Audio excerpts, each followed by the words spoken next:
내리겠습니다. 내일 낮 기온도 오늘보다 조금 높겠습니다. 바다 물결은 동해 먼바다에서 최고 4m, 동해 남부 앞바다와 남해 동부 먼바다에서 최고 3m로 높게 일겠습니다. 지금까지 아나운서 박노원이었습니다. KBS 1라디오 4시 경제뉴스를 마칩니다. KBS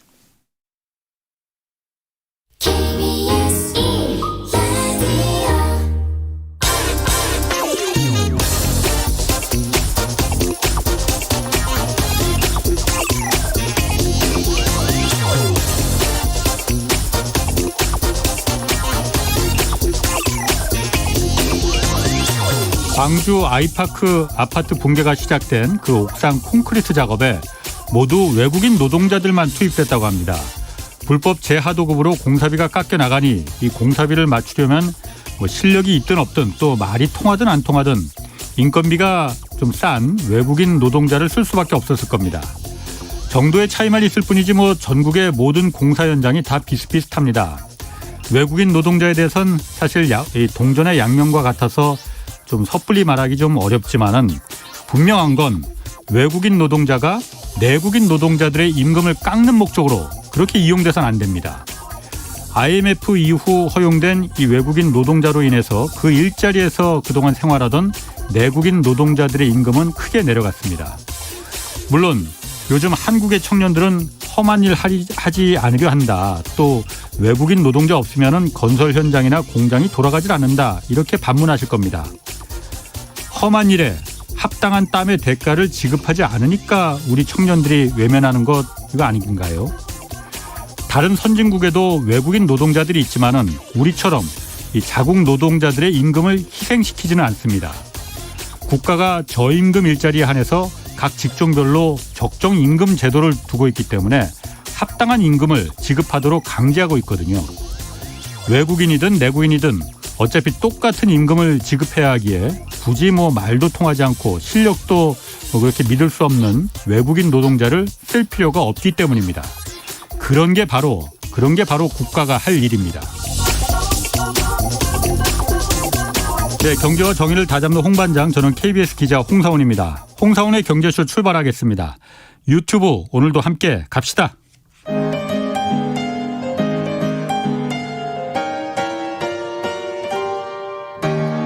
대한민국 최고의 경제 전문가와 함께합니다. 믿을 만한 정보만 쉽고 정확하게 전해드립니다. 홍사훈의 경제쇼. 네, 하루가 다르게 빠르게 변화하는 세상입니다. 2022년 올해 우리 경제와 산업을 이끌 트렌드와 키워드는 무엇일지 자세히 알아보겠습니다. 많은 분들이 기다리시는 분입니다. 박정호 명지대 특임 교수 나오셨습니다. 안녕하세요. 예, 안녕하셨어요. 오늘도 좀 재밌는 얘기 같은 말이라도 아주 2배, 3배 재밌게 좀 부탁드리겠습니다. 알겠습니다. 자, 일단 올해 2022년 우리 경제와 산업을 관통하는 키워드 뭐라고 보십니까? 일단 단연코 1등 키워드는 그렇죠. 인플레이션, 물가인 것 같습니다. 예. 사실 우리나라 물가는 미국의 소비자 물가 지수보다 지금 표면적으로 낮거든요. 예, 그렇죠. 우리는 한 4% 왔다 갔다 하는 걸로 보이고, 예. 미국은 한 7% 찍은 걸로 보이고요. 예. 그러다 보니까 물론 이제 체감하는 건 정말 심각하지만 네. 그래도 미국인들보다는 낫구나 이렇게 생각할 수가 있는데 이게 좀 전문적인 얘기긴 한데요. 예. 그 물가 지표를 집계하는 방식에 약간 차이가 그렇죠. 있어요. 예. 그러다 보니까 실제 미국과 같은 방식으로 우리나라 소비자 물가 지수를 집계해 보면 우리도 5%를 훌쩍 넘어갑니다. 그러니까 실제 피부에서 느끼는 건 아마 지금 많은 분들이 예. 심상치 않다 느끼실 거고요. 예. 근데 문제는 이게 쉽게 끝날 것 같지 않다는 거예요. 인플레이션이 물가 네. 상승이. 예. 예. 그게 그래서 올해 예. 가장 중요한 우리나라의 화두라고 저는 생각을 하고 있는 요인입니다. 그래요. 그럼 사실 그동안 거의 30년, 40년간 인플레라는 걸 경험을 못 해봤잖아요. 네. 1970년대 그 오일 쇼크 이후에는 네. 계속 디플레가 그러니까 물가가 계속 오르지 않는 디플레이션이 계속 일상화됐던 거였단 말이에요. 그럼 앞으로는 이 코로나를 계기로 해서 인플레가 계속 일상화되는 그런 시대가 올 수도 있는 거예요? 예. 올해뿐만이 아니고? 예, 맞습니다. 사실 전 세계 주요 메이저 한 5개 중앙은행 그리고 예. 우리나라를 포함해서 예. 최근 한 10여 년에 걸쳐서 목표 물가제라고 해서 예. 중앙은행이 물가 상승률을 2%에 맞춰서 예. 성장을 시킨다라는 그거를 한 번도 달성한 적이 없었어요. 예. 그래서 2%를 달성하지 못하고 우리나라 같은 경우도 지난 한 코로나19 이전까지 한 거의 10년 가까이 예. 2% 못 미치는 물가 성장률을 보였거든요. 예. 그래서 중앙은행조차도 야 이제 이거 영원히 2%를 달성할 수 없는 구조적인 환경에 놓인 게 아닌가 예. 이런 진단들도 꽤 많이 하셨어요. 예. 제가 우연한 기회에 이주열 한국은행 총재님하고 인터뷰를 한 적이 있었는데 예. 그분도 이런 산업 구조적인 변화도 하나 진단을 하셨습니다. 아주 쉽게 설명을 해 주셨던 걸로 기억을 하는데요. 예를 들어서 IT 혁명이 물가 상승을 억제하는 요인도 분명히 있다고 말씀을 하시더라고요. IT 혁명이? 예.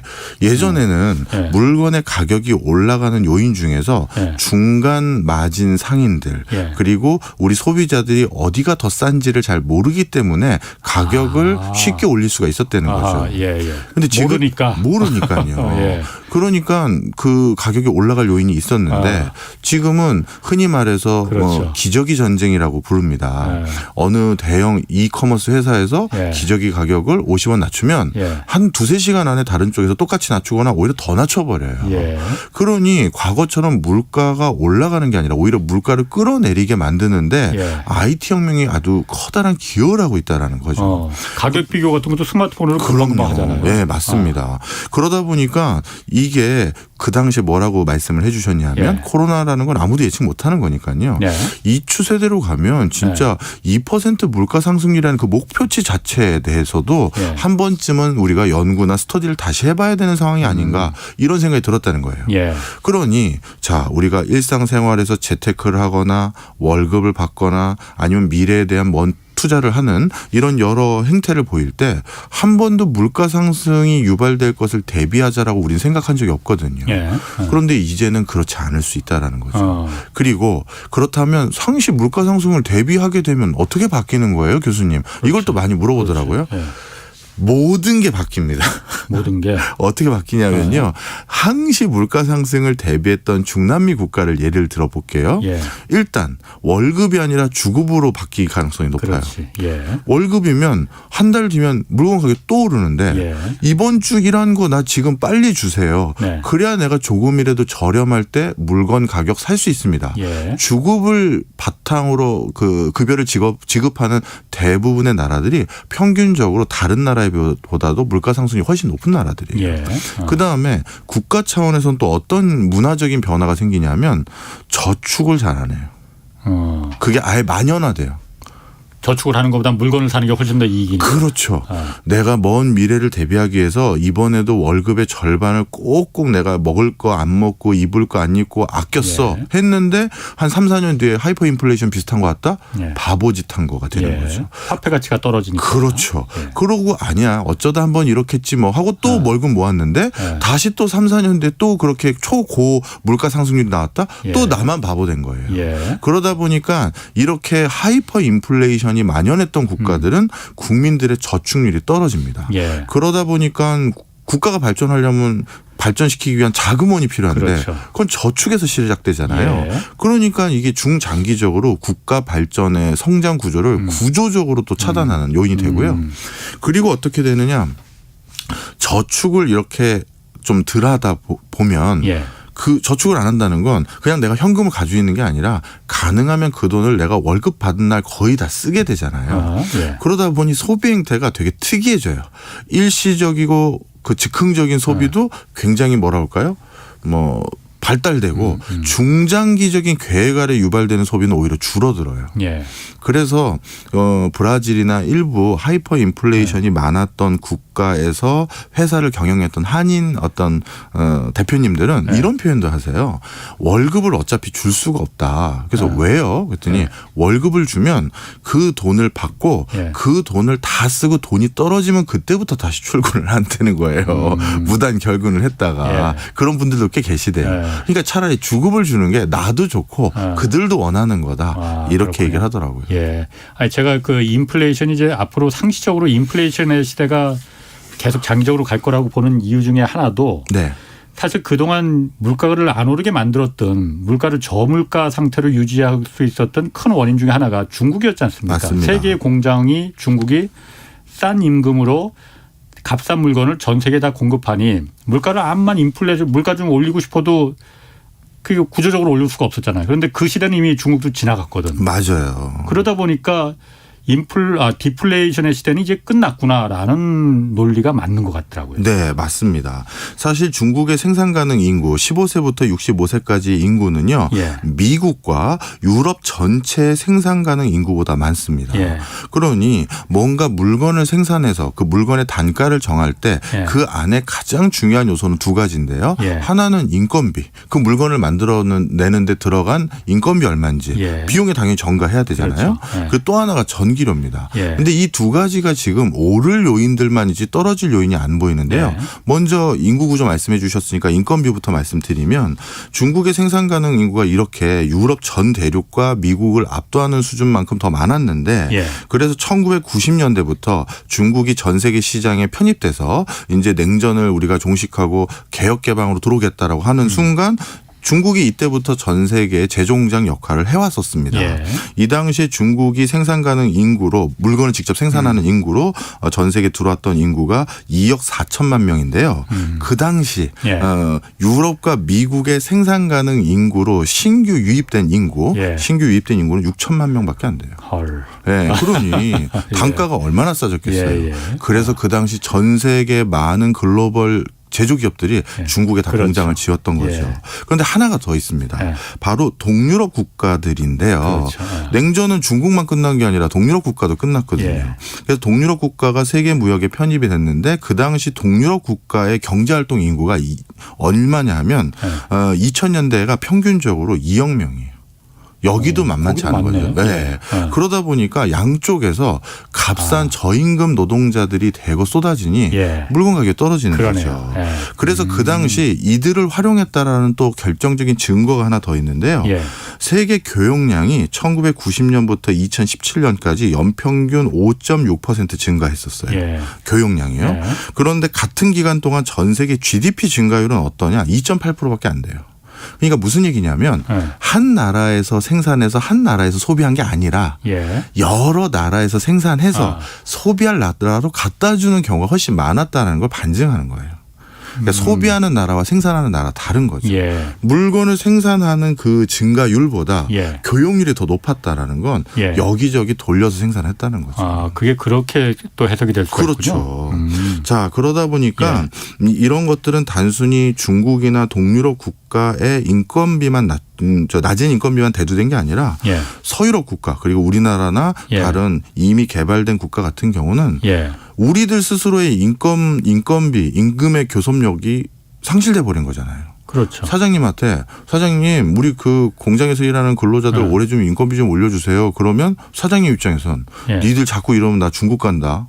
이럴 수 있잖아요. 그렇죠. 예, 예. 그러니 국내의 다른 예. 여타 군에서도 산업군에서도 인건비를 하방으로 누르는 예. 요인으로 작용해왔던 게 사실인데 예. 자 그런데 이 코로나19가 터지고 나서 예. 그 다음 전 세계 이런 제조 공장을 역할을 해줄 또 하나의 커다란 대륙이나 국가가 눈에 잘 안 보여요. 그렇죠. 이제 중국에서 생산해봤자 예. 관세 부과하고 통관 절차 등 다양한 허들이 있기 때문에 다시 가격이 비싸게 부과하겠다라는 게 미국의 전략이잖아요. 네. 그러니 이거는 중국은 이제 인건비도 이제 싸지도 않지만 그렇지. 예, 예. 의미가 없어지고 동유럽 국가도 이제 국민소득 보면 리투아니아 같은 나라는 굉장히 발달돼 있고 예. 이제 옛날같이 저임금 국가가 아니에요. 그래서 이제 이런 역할 저임금을 제공해줄 생산 기지가 안 보인다는 게 하나 있고요. 예. 그다음 두 번째 물건 가격이 올라가는데 요즘은 제조 현장에서 보면 인건비보다 사실 전기료가 더 비중이 높아요. 우리 반도체, 디스플레이, 배터리, 그 축구장 한 20개 되는 공장 아마 우리 그 기자님도 한번 가보시면 그 축구장 20개 되는 공장 옛날에 사람 바글바글 했잖아요. 그렇죠. 이제는 몇 명 일 안 합니다. 자, 그러다 보니까 물건 뭘로 생산하냐? 전기예요. 근데 인류 최초로 지난 한 뭐 거의 100년 동안 전기를 어떻게 석유를 가지고 더 싸게 쓸 수 있을까로 진화 발전을 해오다가 갑자기 그걸 하루아침에 단절을 하고 신재생 에너지로 가자. 이제 이건 진짜 아닌 것 같다. 라고 전환을 하는데 이 전환하는 과정에는 당연히 비용이 올라갈 그렇죠. 수밖에 없어요. 일순간은.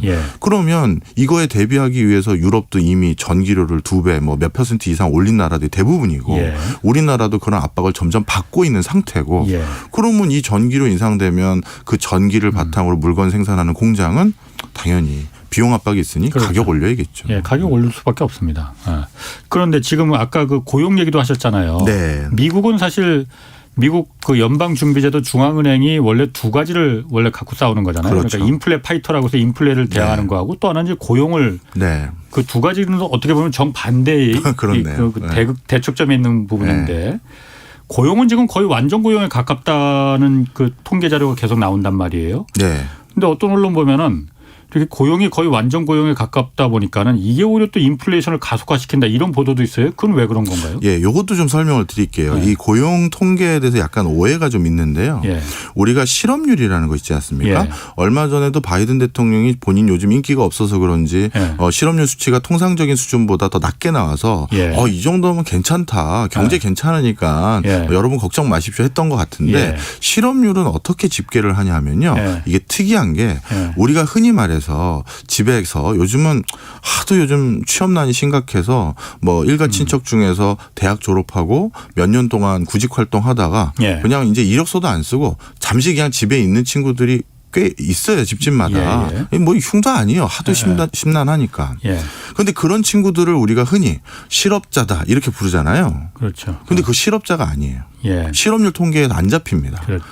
설명드리면 구직 포기자라고 해서 지난 일정 기간 안에 적극적으로 구직 활동을 한 경험이 없으면 이거는 구직을 잠정적으로 포기했다라고 해서 실업률 통계에 빠집니다. 그럼 어떻게 되느냐 하면 이걸 한번 말씀을 드릴게요. 예를 들어서 PD님과 기자님과 제가 3명만 있는 국가가 있어요. 이 3명만 있는 국가에 저는 취업을 했고 기자님과 PD님만 취업을 못했어요. 그러면 실업률 통계는 어떻게 잡히냐면 이 3명이 경제 활동을 하려는 사람인데 이 3명 중에 지금 2명이 지금 그 직장을 못 다니고 뭔가 구직 활동을 하고 있으면 3분의 2로 그러니까 실업률은 66.6%가 되는 거예요. 일한 사람 한 사람과 구직 활동을 하고 있는 두 사람, 이 세 사람이 분모가 되고 그중에서 구직 활동하고 있는 사람만 분자로 들어가서 실업률은 66.6%가 되는 거죠. 3분의 2니까. 그런데 만약에 우리 기자님이 홍 기자님이 난 아무리 봐도 취업이 안 될 것 같아. 난 당분간 구직 활동 이력서 쓰고 그런 거 안 하고 집에서 좀 고민 좀 해봐야겠어. 라고 하는 순간 어떻게 되느냐. 이 실업률 통계에서 빠져요. 그럼 어떻게 되느냐. 분모는 이제 몇 명이 되냐면 2명이 되고 분자는 몇 명이 되냐면 1명이 되죠. 50%네. 그러면 50%로 실업률이 줄어드는 거예요. 자, 지금 미국이 어떤 상황이냐 하면 여러 가지 이유로 자발적으로 구직 포기, 자발적으로 나 회사에 복귀 안 할래 라는 프리랜서라든가 이런 분들이 되게 많은 거죠.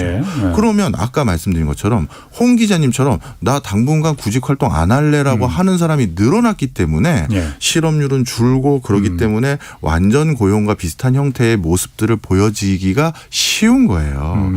그러니 지금 뭔가 고용 통계 중에서 실업률 통계가 낮아지고 있고 뭐 고용률은 뭐 어떻게 돼가고 있고 이런 흐름들 중에서 몇 가지 통계는 마치 경제가 이거 좋아지는 거 아니야 이런 오해를 할 수가 있는데 미국의 분위기는 그게 아니다.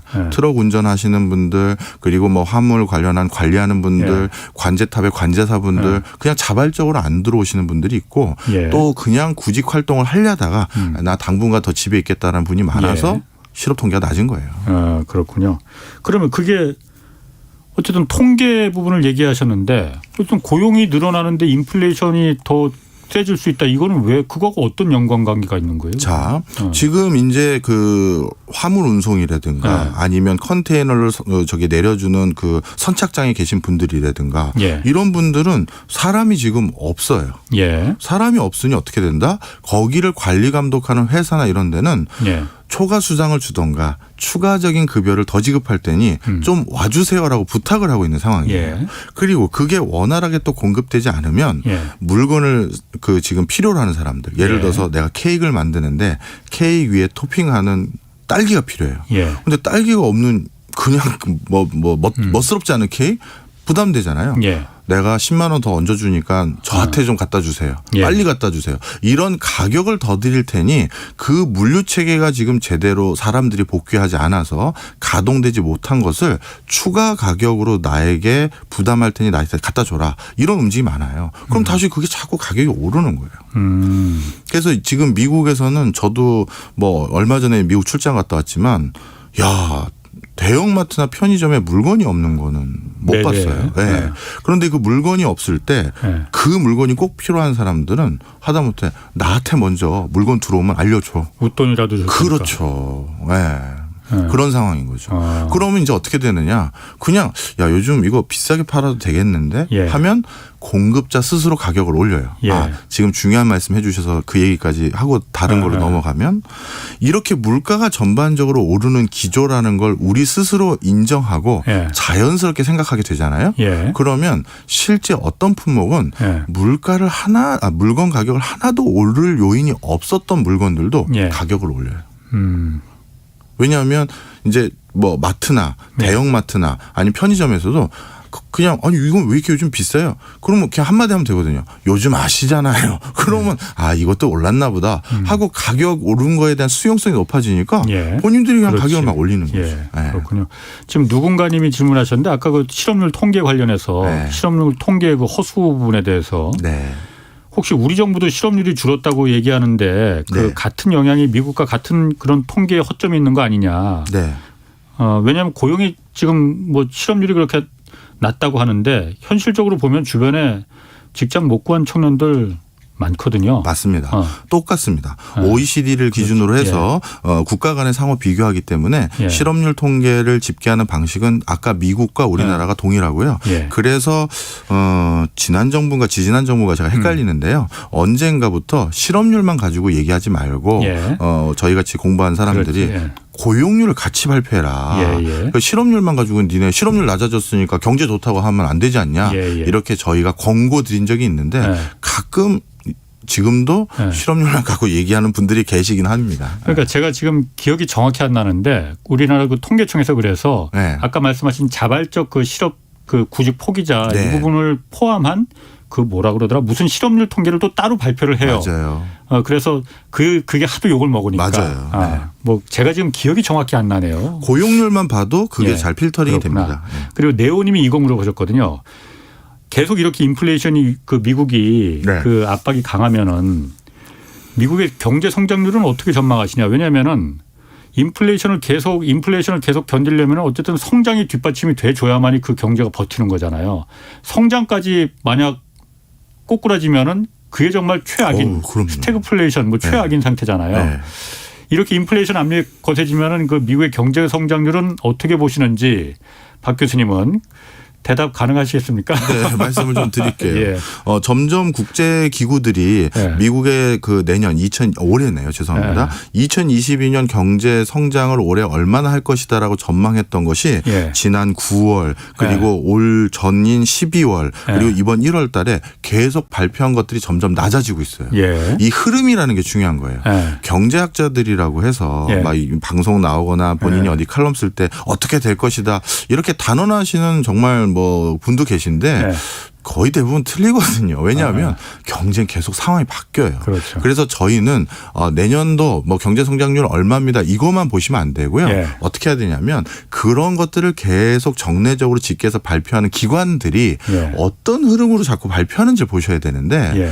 뭐 OECD, 월드뱅크, IMF 모든 이 국제 기구들이 미국의 경제 성장률 그리고 세계 경제 성장률에 대해서 9월 달, 12월 달, 이번 1월 달 발표하는 시점마다 점점 그 수치를 조금씩 낮춰가고 있어요. 그렇군요. 네, 그러니까 이 쉽게 얘기해서 올해 미국 경제 그리고 미국 경제가 안 좋다는 건 전 세계 경제도 영향이 크니까 좀 쉽지 않겠구나 이렇게 생각합니다. 그러니까 그렇게 보시는 분들이 많더라고요. 지난번에 서강대 김영익 교수도 이미 미국의 그 경제 그 실물 경기 상황은 피크아웃 고점을 지금 넘어섰다. 네. 그러니까 함부로 미국 주식 투자도 지금 조심해야 될 때다. 뭐 그런 얘기 하셨었어요.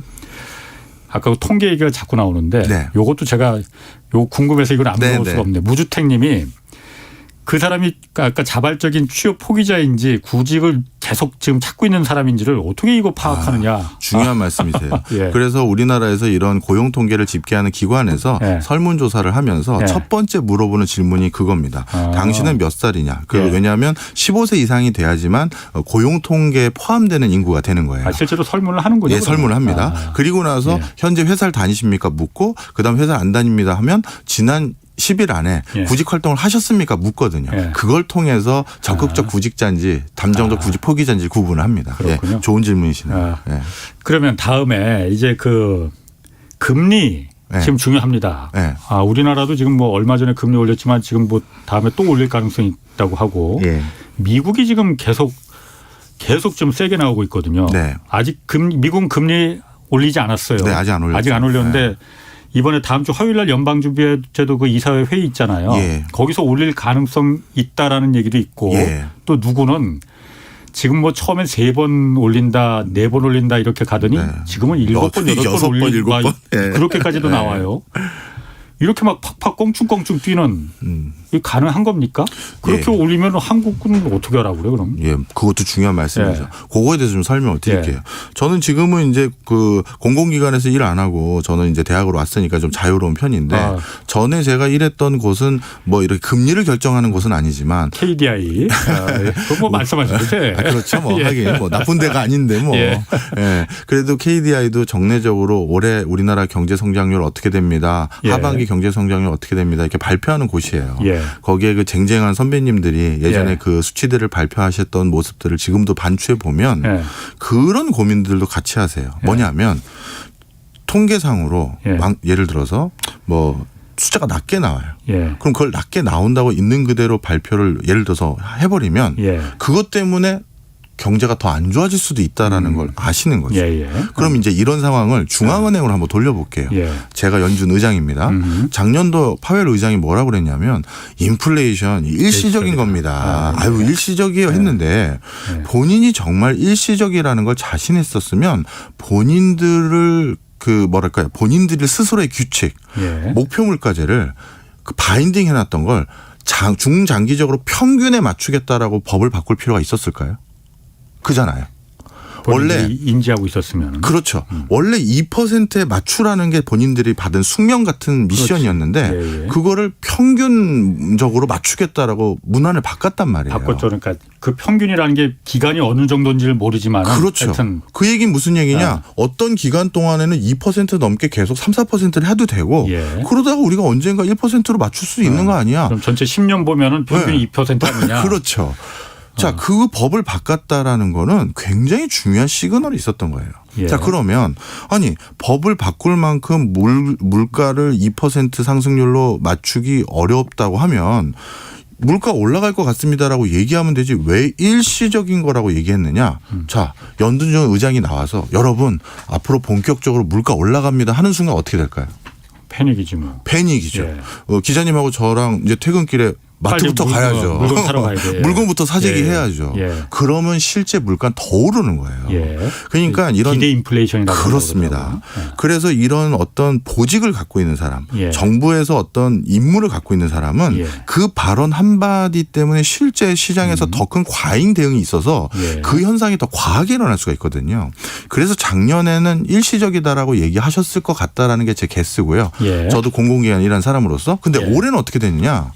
올해는 이제 일시적이라고 아무리 연준 의장이 얘기해도 아무도 안 믿잖아요. 기자님도 안 믿고 저도 안 믿는데. 뒤통수 한번 맞았으니까. 그러니까요. 그럼 어떻게 되느냐. 겁을 세게 줘야 되는 거예요. 겁을. 네. 자, 우리 연준이 금리 2번 아니야, 4번 아니야, 7번도 올릴 수 있어. 예. 그러면 이제 어떻게 되냐? 야, 연준이 진짜 물가 잡으려나 보다. 그러면 진짜 연준이 물가 잡으려고 작심한 것 같으니 너무 걱정 안 하고 이제 잡히겠네. 예. 미리 재고 다 세세게 해놓고 뭐 물건 다 사놓고 예. 그 뭐 너무 그렇게 과잉 대응하지 말자. 그걸 유도하는 메시지가 섞여 있는 거예요. 그러니까 올해도 진짜 금리를 뭐 뉴욕 연준 저기 전주 의원은 예. 우리 6번 올리고 하반기는 매 회의할 때마다 올릴 거다라고 인터뷰하셨거든요. 예. 본인 스스로 본인이 연준의 페드의 중요한 위원인데 예. 자기가 그 인터뷰한 것이 시장에 어떤 반향을 일으키는지 모르는 사람이 아니란 말이에요. 예. 그런 사람들이 지금은 적극적으로 나중에 우리 상반기 말고 하반기 때는 회의 때마다 금리 올릴 수 있어요. 막 얘기한다는 건 예. 인플레이션에 대비하기 위해서 미리 사재기하고 이런 과잉 대응해서 인플레이션이 진짜 더 유발되는 걸 막기 위한 발언들인 거예요. 그러니까 그걸 실제 금리 올린다라고 또 해석할 필요도 없는 거예요. 그럼 그렇게 연방준비제도뿐만이 아니라 월가에서 이렇게 그 일종의 뻥을 치는 게 뭐 뻥친다는 것보다 더 적합한 표현이 없는 것 같은데. 뭐, 예. 실제로 그럴 의도는 없지만은 기대 인플레이션을 갖다 좀 누그러뜨리기 위해서 네. 그렇게 한다면은 이미 계속 그렇게 해왔잖아요. 그게 지금 먹혀 들어가고 있습니까? 안 먹혀 들어가는 것 같아요. 그러니까 안 먹혀 들어가고 있으니까 지금 3번에서 4번, 지금 8번까지 그렇게 다 자꾸 뻥을 더 치는 거죠. 네. 그 중요한 게 예. 연준에서 회의록으로 FOMC 회의록에서 나온 문구하고 예. 본인들이 바깥에서 언론하고 인터뷰한 거에 수위가 달라요. 아. 회의록은 역사상 계속 남는 문헌이거든요. 예. 거기에서는 형용사 하나, 부사 하나도 굉장히 신중하게 써요. 예. 근데 밖에 나가서 인터뷰한 건 상관없거든요. 예. 그러니까 밖에 말이 훨씬 셉니다. 예. 회의록보다. 예. 그 얘기는 뭐다? 아, 지금은 본인들이 이런 대외 활동을 통해서 예. 인플레이션을 어떻게든 누르려는 철저한 노력들을 하고 있다. 뻥으로 노력하고 있다. 좋게 얘기하시죠. 그러면은 저 이것도 궁금합니다. 네.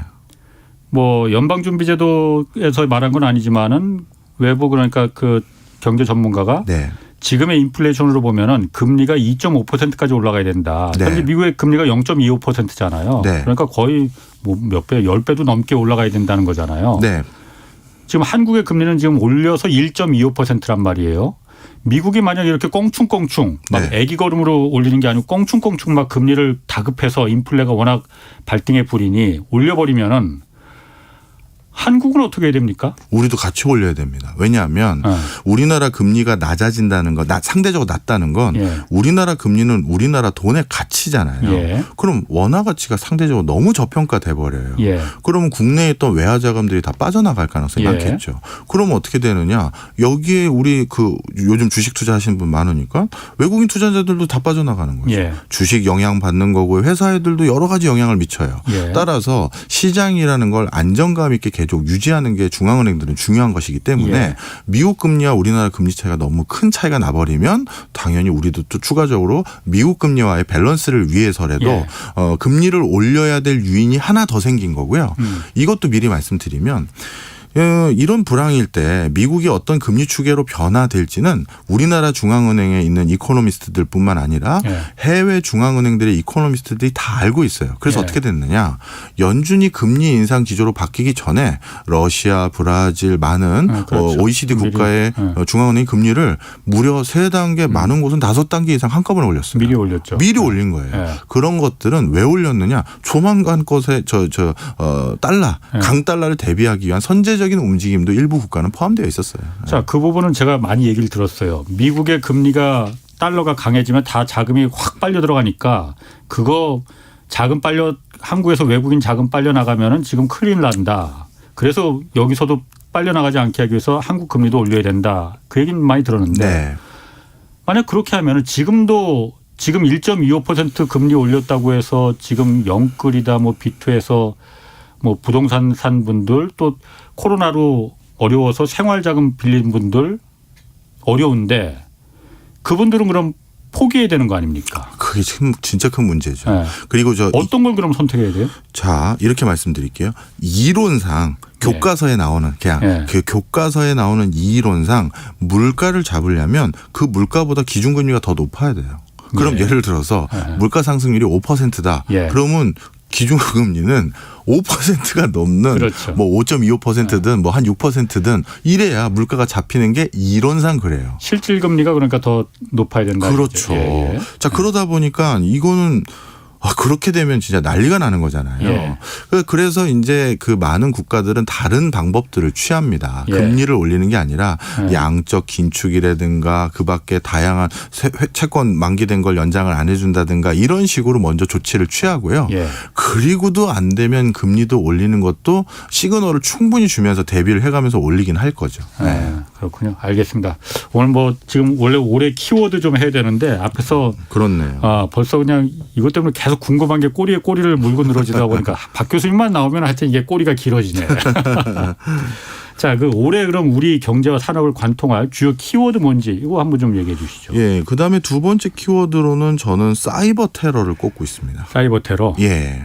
사이버 테러야 올해뿐만이 아니라 계속 있지 않았었나요? 그렇죠. 그런데 이제 2022년이 예. 그 어느 해보다도 전쟁, 내전, 쿠데타 이런 예. 국제적인 그 분란들이 많아질 것이기 때문에 예. 그것 때문에 자연스럽게 함께 올라갈 수밖에 없는 게 사이버 예. 테러인데요. 예. 여기 이제 잘 링크가 안 되시는 분들이 계실 것 같아서 간단히 예. 설명을 드리면 21세기 들어서 어느 나라와 어느 나라가 전쟁을 한다.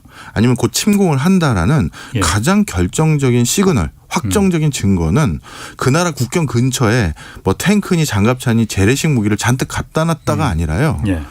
딱 침공하기 직전인 한 이틀, 하루 전에 그 나라 전산망을 전부 마비시키는 사이버 해킹이 먼저 들어갑니다. 그랬나요? 항상 그랬어요. 좀 설명을 드릴게요.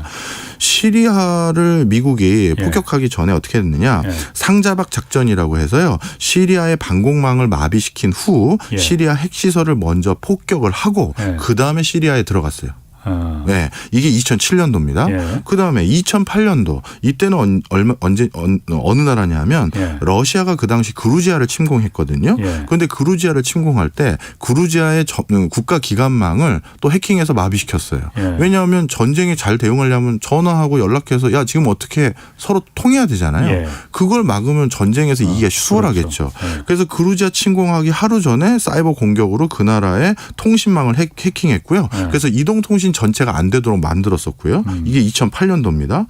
그다음에 2017년도는 어떤 일이 있었냐면 세계 159개국의 기관, 병원, 기업, 학교 30만 대 컴퓨터가 랜섬웨어를 당했는데 이거는 그 뒷 배후에 북한이 있었다고 그때 얘기를 해요. 예. 왜냐하면 그 당시 소니 픽처스에서 만들었던 김정은 있었어요. 나온 그 희화한 영화 있었죠. 예. 북한에서 그거 절대 상영하지 말라고 했거든요. 예. 근데 결국 상영을 하자마자 예. 소니 픽처스가 전부 해킹을 당한 거예요. 아하. 그리고 나서 예. 그거 해킹될 때 같이 이때 이 상황인데 예. 바로 이런 국가 간의 분쟁에서도 이게 일어나고요. 예. 그다음에 또 최근 우크라이나 이 나페디아라는 랜섬웨어 종류 중에 하나가 있는데 이게 예. 2017년도입니다. 이 나페디아라는 게 우크라이나의 정부기관과 기업들을 전격 타격했는데요. 그때 모든 전력이 끊겨서 블랙아웃을 당했었고 2017년도에 2017년도에 ATM기가 마비됐었는데 예. 이건 왜 그러냐. 러시아가 있었어요. 그때도 우크라이나하고 사이가 되게 안 좋았었거든요. 크림반도 공격할 맞습니다. 때였구나. 맞습니다. 예. 자, 그러니 예. 야, 지금 봤더니 21세기 들어서 예. 뭔가 크림반도를 공격하거나 침공하기 전에는 반드시 전 세계적으로 이런 사이버 테러들이 일어났었거든요. 아니 제가 얼마 전에 기사 보니까는 얼마 전도 아니고 어젠가 기사 보니까 우크라이나 지금 그 기간 전산망이 네. 해킹 공격을 받았다고 그러던데 네. 그런 그럼- 게 전쟁의 기후 중에 하나라고 보시면 돼요. 러시아 그럼 진짜 그 박 교수님 말에 따르면은 저 실제 전쟁이 일어나기 직전에는 항상 먼저 해킹을 사이버 합니다. 전쟁으로다가 해킹으로다가 하여튼 그 국가 시스템을 마비시키는 거죠.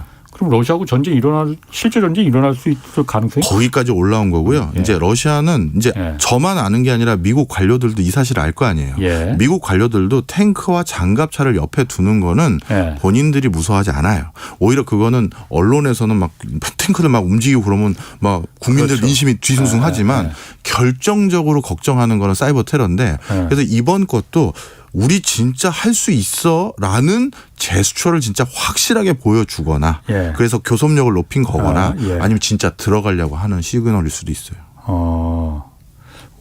얼마 전에 최준영 그 박사님하고 한번 저희가 얘기했었는데 최준영 박사님도 참 그 박 교수님만큼이나 대단하시죠. 얘기를 재밌게 같은 얘기라도 어떻게 그거 정말 타고난 재능이에요. 감사합니다. 노력만으로 안 되는 게 몇 개 있어.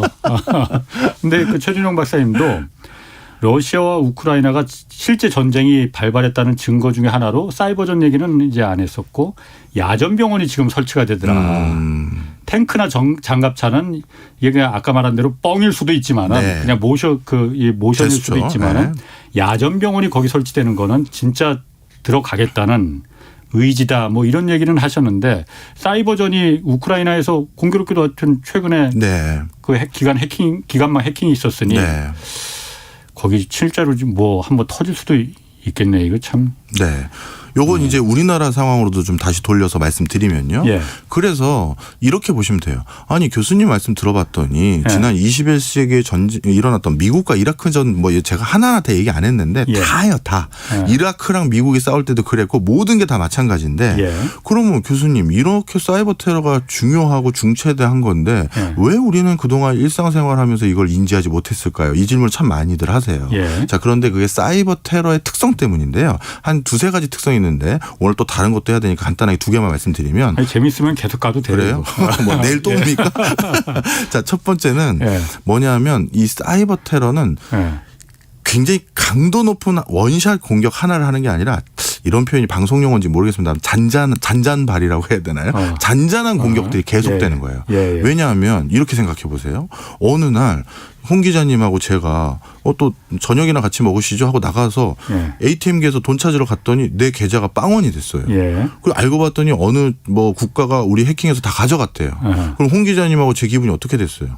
더럽지. 들어올 정도가 아니라 뭐 놔들고 가야죠. 예. 내 돈 내놔 하면서. 예. 그래서 굉장히 수위 높은 강도의 사이버 테러를 저지르면 예. 이거는 거의 전면전하자는 얘기로 악화되는 거예요. 예. 그러다 보니까 어떻게 되느냐.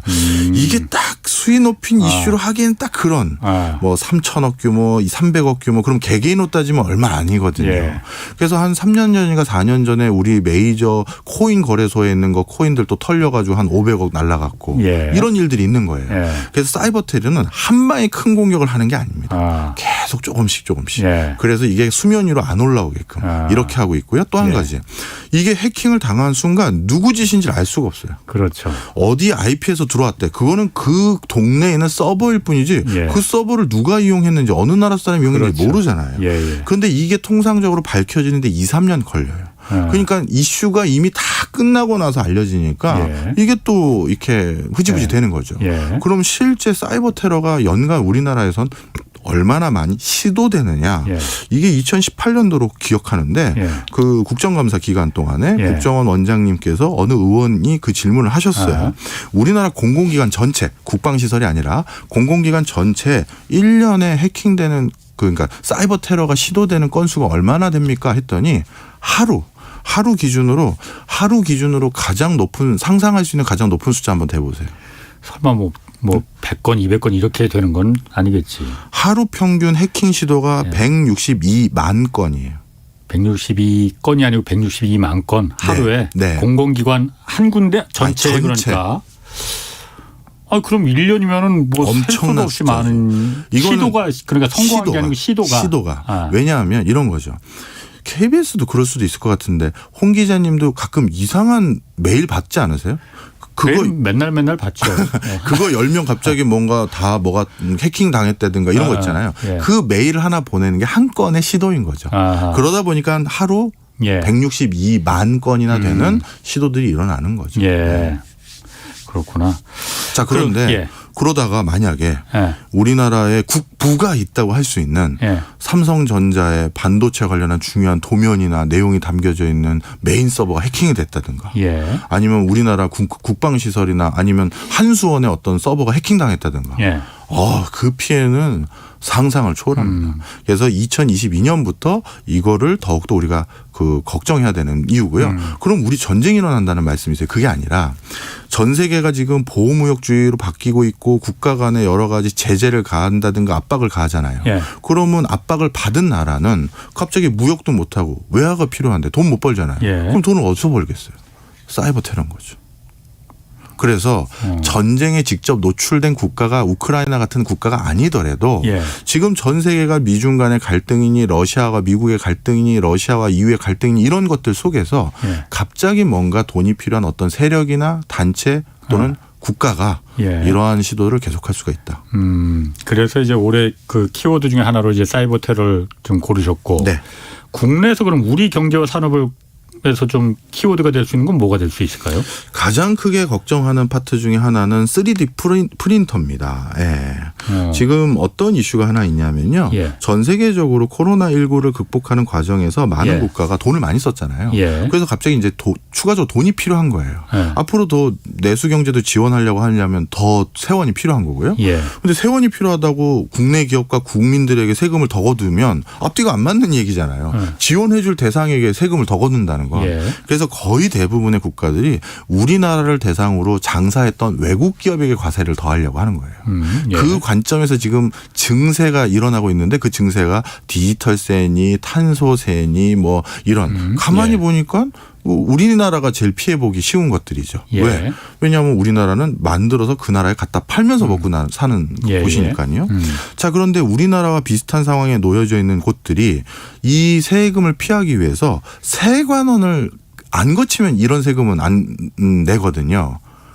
안 고칠 수가 있어요, 그런데. 그래서 어떻게 하느냐. 예. 여긴 도면만 만들고 예. 그 나라의 3D 프린터 같은 걸 두고 거기에서 생산해서 거기서 팔자라는 거예요. 아, 생산을 현지에서. 네. 아. 그래서 WCO라고 세계 예. 관세 기구가 있는데요. 예. 거기에서 어떤 아젠다로 지금 스터디를 하고 있냐면 3D 프린팅 변화를 세관이 통제할 수 있을까? 이 아젠다로 연구를 하나 하고 있고요. 예. 그다음에 세관은 3D 프린팅 시대에 그 관세 협약이나 이런 걸 규율할 수 있는 적정한 정부 기관일까? 이거에 대해서 스스로 고민하고 있고, 예. 그다음에 3D 프린터는 유형 제품일까, 무형 제품일까? 예. 이런 것들을 고민하고 있어요.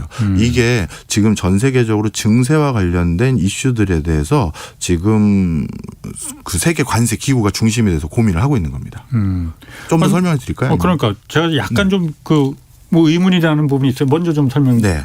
예를 들어서 그동안 자동차로 설명을 드릴게요. 예. 자동차를 만들 때는 어떻게 하느냐. 예. 고무나 텅스텐이나 이런 철강석 원자료를 예. 어떤 자동차 생산 기지가 있는 우리 뭐 헝가리라든가 네. 폴란드로 보냅니다. 그럼 거기서 기본적인 뭔가를 만들어요. 그렇죠. 그리고 그 만드는 부품들을 예. 다시 그걸 조립하는 어떤 또 다른 공장이 있는 나라로 보내요. 예. 그거는 거대한 소비시장 근처에 있는 나라들이죠. 예. 우리로 따지면 멕시코겠죠. 미국에 팔기 예, 위해서. 예. 거기다 보내면 거기에서 그걸 만들어서 드디어 미국에 파는데 네. 그런데 지금 분위기는 이 단계를 거칠 때마다 국가를 넘을 때마다 이게 탄소세니 뭐니 이게 예. 붙게 되는 거예요. 예, 예. 그래서 어떻게 하겠다. 자, 그 자동차 부품이나 이런 도면을 예. 전부 3D 프린터 기기를 잔뜩 미국에 갖다 놓고 예. 거기에다가 도면을 딱 입력해서 넣어서 예. 거기서 바로 생산해서 거기서 바로 조립해서 거기서 납품하는 게 바로 이 중간중간 여러 나라를 거치면서 값싼 임대료, 값싼 지대 이거를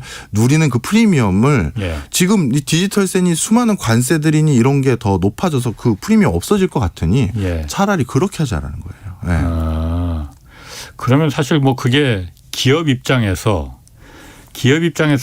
그 관세를도 피할 수 있고 생산하는 그 효율성도 더 높일 수 있다는 부분은 뭐 그럴 것 같지만은 그게 과연 궁극적으로 좋은 방법이겠냐, 모두에게 좋은 방법이겠냐, 그건 좀 의문이 좀 드네요. 당연히 그 의문이 들죠. 예. 사실 경제를 발달시키면서 지금 가장 크게 걱정하는 게 이제 진부한 용어가 됐잖아요. 고용 없는 성장. 예. 그걸로 더 빨리 가는 거잖아요. 예. 그래서 이게 과연 어떻게 될지 예. 여기에 대해서 고민이 많은 상황입니다. 그렇군요. 그럼 다음에 그럼 또 올해 이제 주목할 산업과 이슈 뭐 다른 건 또 뭐가 좀 있을까요? 저는 사실 제 개인적으로는 네. 데이터가 어쨌든 가장 화두가 아닐까. 데이터를 잡는 기업 데이터를 갖고 있는 기업이냐 아니냐에 따라서 산업 그 기업의 성패가 달려 있는 거 아닌가. 맞습니다. 그런 생각 저는 좀 들거든요. 예. 이제는 독과점 기업인지 아닌지를 분류하는 데 있어서 가장 중요한 기준이 예. 데이터일 것 같아요. 예. 지금은 데이터만 있으면 제가 어느 시점에 무엇을 필요로 하고 제가 어디가 있으면서 뭘 쳐다보는지를 다 알 수가 있어요. 그렇죠. 그럼 그런 사람에게 그런 데이터를 가지고 있는 사람이 저에게 뭔가 세일즈할 수 있는 그 수위와 그런 게 없는 사람이 저에게 뭔가 세일즈할 수 있는 수위는 당연히 차별적이잖아요. 그렇죠. 예. 소비자 입장에서는 예. 내 기호에 맞는 걸 다 알아서 만들어주는 그러니까 제조업 IT 기업 말고 그렇죠. 제조업체라 하더라도 내 기호를 다 알고 있으면 당연히 거기 물건을 사게 돼 있죠. 맞습니다.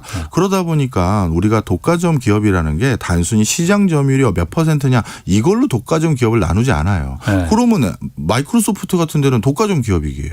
그잖아요. 그렇죠. 그게 아니라 네. 제일 중요한 기준은 그 회사로 인해서 그 시장에 네. 혁신이 없어지느냐 안 없어지느냐가 제일 중요한 요소예요. 예. 그런데 데이터를 한 곳에서 다 가지고 있으면 예. 다른 데서는 혁신이 안 일어날 가능성이 높아요. 예. 그래서 이 부분에 대해서 이 데이터를 어떻게 해야 되느냐에 대해서 지금 스터디를 많이 하고 있는데 자 그런데 그럼 그 데이터를 가지고 있는 기업들은 어떤 또 항변을 할 수가 있느냐.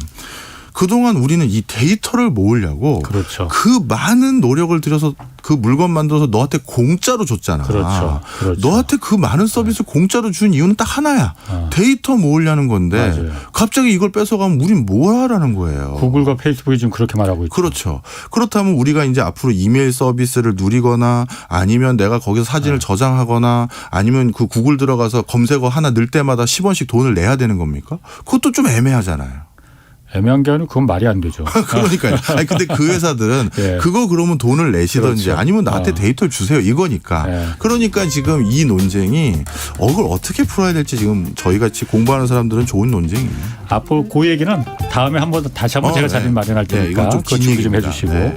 자 지금까지 박정호 명지대 특임교수 함께했습니다. 고맙습니다. 감사합니다. 자 오늘 여기까지 하겠고요. 저는 내일 다시 찾아뵙겠습니다. 지금까지 경제와 정의를 다잡는 홍반장 홍사원의